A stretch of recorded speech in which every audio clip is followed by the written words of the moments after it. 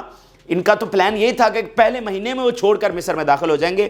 انہوں نے نہیں چھوڑا, لیکن ایکچوئل ان کا پلان یہی ہے. تو رپورٹس یہ بتا رہی ہیں کہ بھائی ایویکویشن کر رہے ہو, نہ کوئی کھانے کا نہ پانی, کوئی بھی بندوبست تو ہے نہیں, تو پھر ان کا کیا کرنا ہے؟ In their latest assessment of war on Gaza, the Institute for the Study of War and the Critical Threats Project note that a high-level virtual meeting took place on Thursday between US and Israeli officials to discuss ground incursion into southern Gaza Rafah. اب اس report کے مطابق بالکل واضح ہے کہ Rafah operation کی جو green light ہے وہ امریکہ کی جانب سے دی گئی ہے.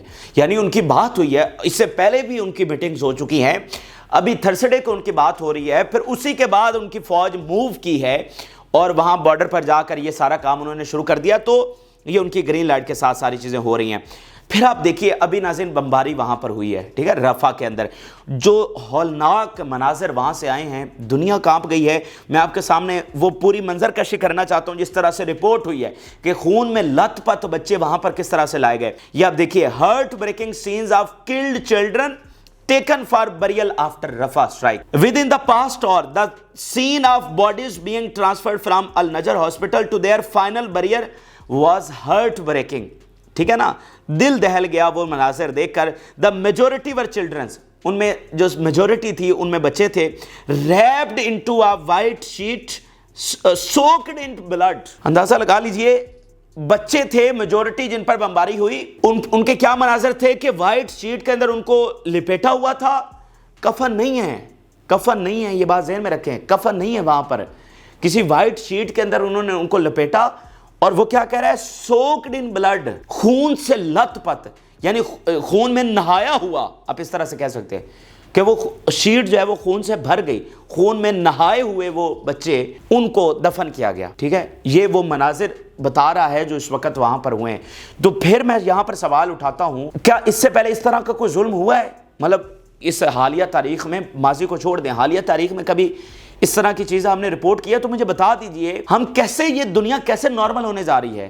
مطلب یہ سارے واقعات ہونے کے بعد ایک تو آپ یہ سمجھتے ہیں کہ یہ معاملہ صرف غزہ تک محدود ہو جائے گا. اچھا جی, غزہ کے لوگ اس طرح مطلب شہید ہو رہے ہیں اور ان پر یہ اتنا بڑا انسانیت کا ظلم کیا جا رہا ہے, تو بس یہ انہی تک محدود ہے. ٹھیک ہے, یہ وہیں تک رہے گا, دنیا میں اس کے اثرات نہیں آئیں گے, اور یہ جنگ دنیا میں تباہی نہیں لے کر آئے گی, اور یہ سب چیزیں بعد میں نارمل ہو جائیں گی. کیا آپ کو ایسا لگتا ہے؟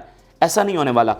آگے آپ دیکھیے, we spoke to doctor from the hospital where the children were brought, کہ ہم اس ڈاکٹر کے پاس گئے جہاں پر یہ بچے لائے گئے تھے. اس ڈاکٹر نے کیا بتایا, who described them as having devastating wounds soaked in blood, کہ ان کے جو wounds تھے, ان کے جو زخم تھے وہ devastating تھے اور خون میں وہ لت پت تھے, خون میں نہائے ہوئے.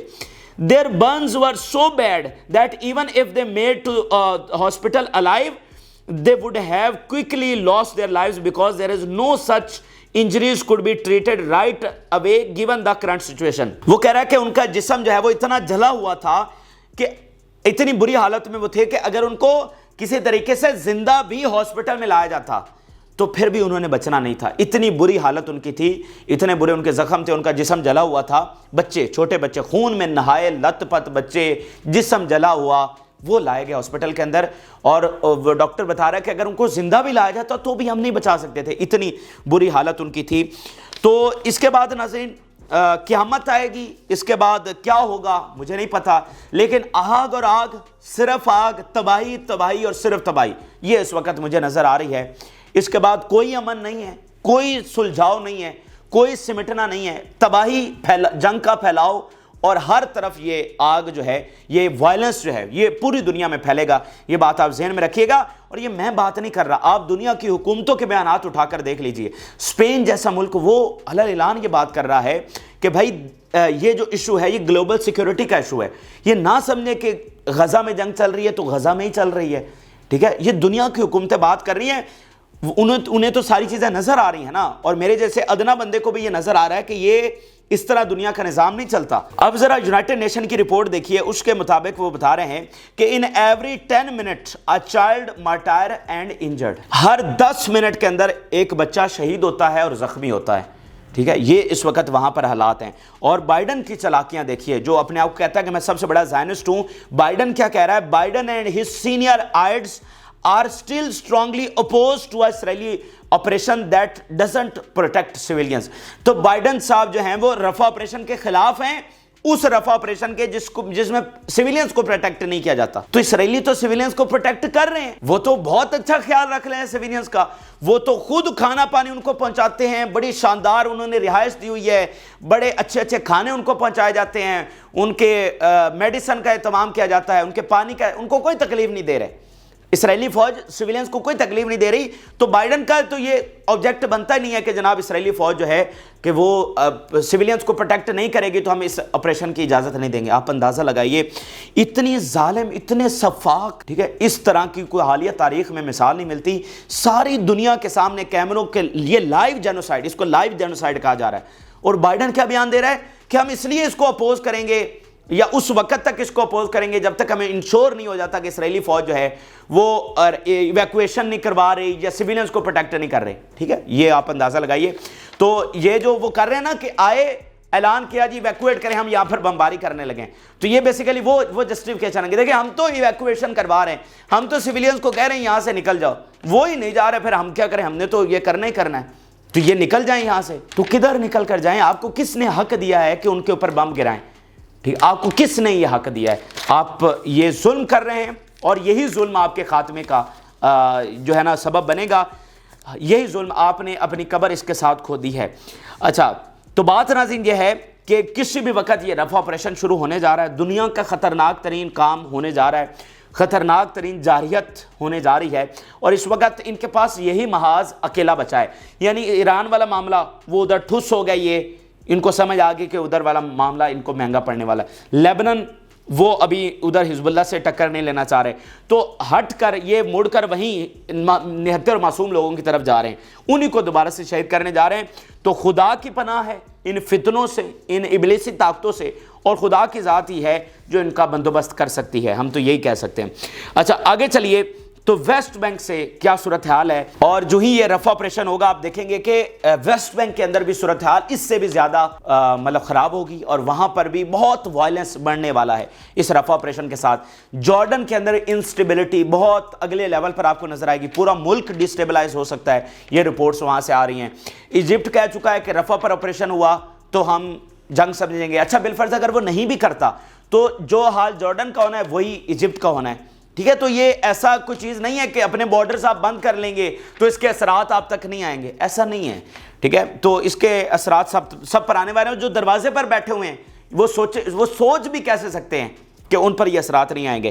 اچھا, تو ویسٹ بینک کی اگر ہم صورتحال کو ڈسکس کریں تو نور شمس کیمپ جو ہے وہاں پر اس وقت بڑی لڑائی جاری ہے, اور وہ بتا رہے ہیں the occupation army admits that 8 soldiers were injured since the start of the recent aggression at Noor Shams camp in تلکرام. 8 اسرائیلی فوجیوں کو نقصان پہنچا ہے, اور بعد میں ان کو بتا دیا جائے گا کہ یہ مارے گئے ہیں وہاں پر. تو 8 کی انجریز ہوئی ہیں. پھر وہ تلکرام میں بتایا جا رہا ہے our fighters are engaged in freak clashes on several fronts with machine guns and explosive devices.